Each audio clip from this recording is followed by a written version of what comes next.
Hey everyone, a very warm welcome back to the channel. Today we are discussing the question number 19 from the chapter of trigonometry. The question is asking us to evaluate the value of sum of cube roots of cos 2 pi by 7, cos 4 pi by 7 and cos 8 pi by 7.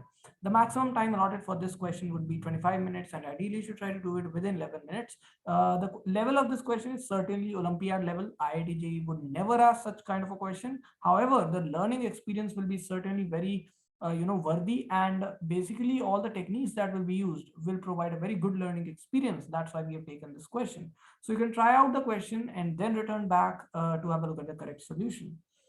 So I hope you all have tried it out. Now the answer to this question would be cube root of half of 5 minus 3 into cube root of 7. Now let's actually see how to solve it. So as far as the concepts and formulas used are concerned, they're very basic. Cos 2 theta and cos 3 theta formulas we should know. Identity, we should know that a cube plus b cube plus c cube minus 3abc can be written as a plus b plus c into a plus b plus c whole square minus 3 into ab plus bc plus ca.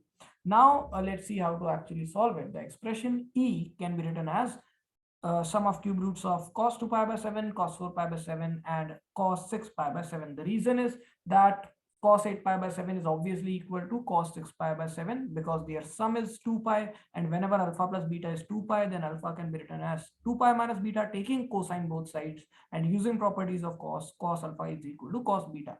Now, all the angles in equation number 1 are of the form 2n pi by 7. Obviously, they are even multiples of pi by 7. That's why we can write it in this way.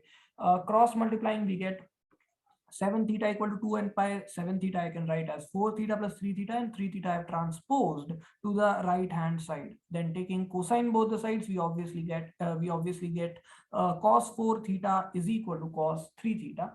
Now cos 4 theta we can write twice of 2 theta, right? And then we can apply 2 cos square 2 theta minus 1, and this formula is the standard formula that we have used.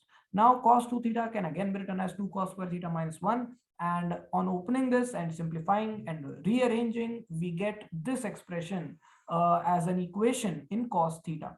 This can obviously be factorized in this manner. Okay, now why are we getting cos theta equal to 1 as a root? Because 0 into pi by 7 is also a number which is a even multiple of pi by 7, right? So cosine of that would obviously be equal to 1. That's why we are getting 1 also as a possible root.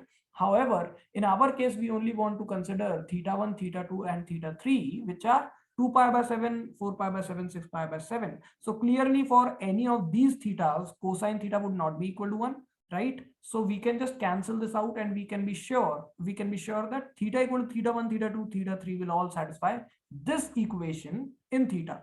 Now let us just substitute t is equal to cos theta so that this equation will have roots cos theta 1, cos theta 2, cos theta 3.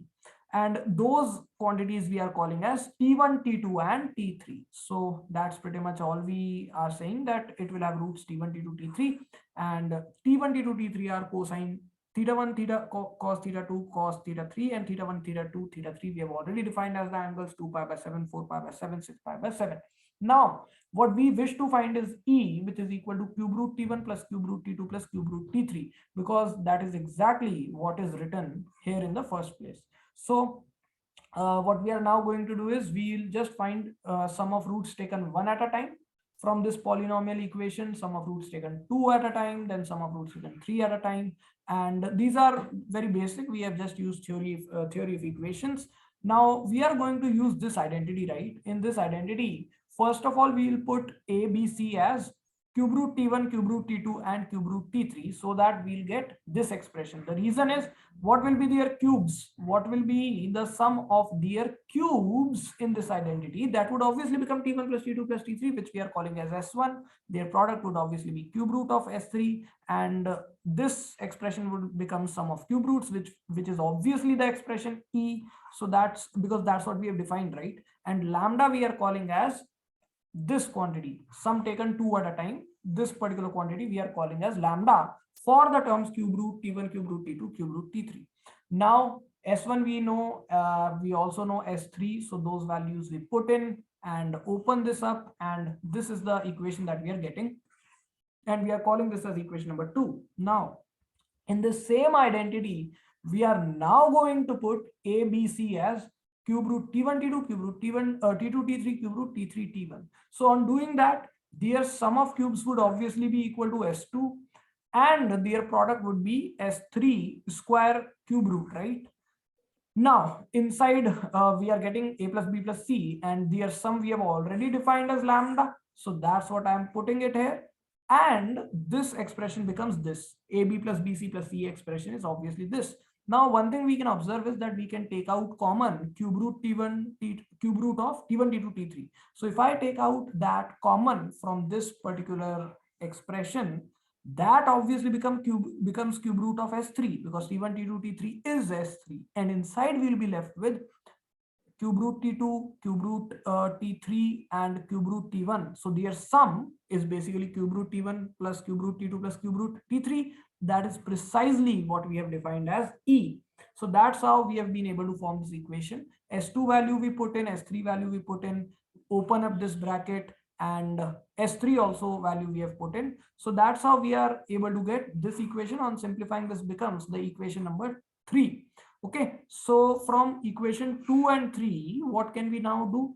We can just eliminate lambda E. That is very easy. Okay, we can just multiply this equation by 2 and maybe subtract both of them. So lambda E is going to be eliminated, and this is the equation that we are going to be getting. Let's call this equation as equation number 4. Now from equation 2, what I am doing is I am going to do some substitutions. So basically from equation number 2, we are making e cube plus 2 whole cube. So how have we done it? This minus 2 on the right hand side, that we have taken to the basically left hand side. So this minus 2 we have taken to the left hand side, and 3 lambda E we are taking to the right hand side. So and then cubing both sides. So e cube plus 2 whole cube would become 27 lambda cube e cube. But what now we are going to do is we are now going to use fourth equation, and we are going to substitute in the value of lambda cube from this. So lambda cube is obviously going to be 2e cube minus 1 by 4, right? And this we have expanded using just a plus b whole cube formula. So in this manner, we have got an equation completely in terms of E. Now let us just substitute capital E cube as small e. So this equation transforms into this equation, and on simplifying and manipulating and rearranging, this is the final equation that we are getting, right? Now actually we got this equation, but what I'm doing is I am multiplying this by 2 on both sides. The reason is that this becomes 2e whole cube, right? 4 was not a perfect cube, so but 2 into 4 is 8, which is a perfect cube. So we have deliberately, tried to complete the cube, and we can obviously note that 2e minus 5 whole cube plus 125 plus 64 we can write it as. Okay, look, the reason is a cube already there, then minus b cube will all automatically cancel with this, then we can say minus 3a square b plus 3ab square. So all those terms are also there, because its square would be 4 5s are 20, and 3 into 20 is 60 e square, then plus 5 square into 2 into 3, that would obviously be 150. So that is already here into e, then plus 64 is written as it is. So completing the cube was the main thing that we had to notice, probably the difficult part here. Okay, after that we can just rearrange this. So what I've done is 125 plus 64 we have done, taken it to the other side, transposed it to the right hand side, and then we have been able to factorize it like this. Taking cube root both the sides, we are getting 2e minus 5 is equal to minus 3 into cube root 7, and e value thus we are able to find that it is equal to this. But e was actually equal to capital E cube, right? So capital E would be equal to the cube root of this particular quantity, which is our final answer. So quite an amazing question, I would have to certainly give that. And basically the most difficult part was to think of this step of applying the identity a cube plus b cube plus c cube minus 3abc on first on these terms, these 3 terms, and then on these 3 terms.